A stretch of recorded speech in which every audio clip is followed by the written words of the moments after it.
প্রাথমিক নিয়োগ দুর্নীতি মামলায় জামিন অয়নশীলের। সিবিআই মামলায় 1 লক্ষ টাকার বন্ড এবং কয়েকটি শর্ত সাপেক্ষে জামিন অয়নশীলের। তবে এখনই জেল মুক্তি হচ্ছে না। নিয়োগ দুর্নীতি মামলায় অয়নকে গ্রেফতার করেছিল ইডি এবং সিবিআই।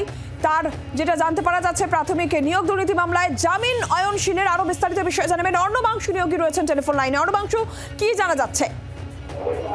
সেটা হচ্ছে, দেখো, প্রাথমিক নিয়োগ দুর্নীতি মামলায় অয়নশীলকে গ্রেফতার করা হয়েছিল এবং তাকে আজকে নিম্ন আদালত 1 লক্ষ টাকার বন্ড সহ আরো কয়েকটি শর্ত আরোপ করেছে।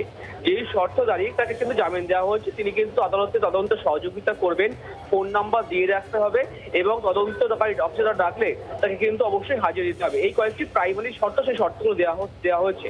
যদিও এই মামলায় তাকে নিয়োগ দুর্নীতি মামলায় ইডি সিবিআই দুপক্ষই তারা গ্রেফতার করেছিল, সুতরাং ইডি মামলা তিনি জামিন পাওয়া পেলেও কিন্তু এখন থেকে তার জেল মুক্তি হচ্ছে না, এমনটা কিন্তু আইনজীবীরা বলছে।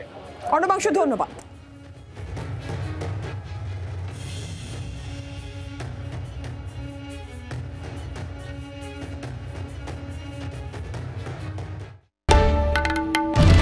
বাংলার আওয়াজ, বাঙালির আবেগ, জি 24 ঘন্টা।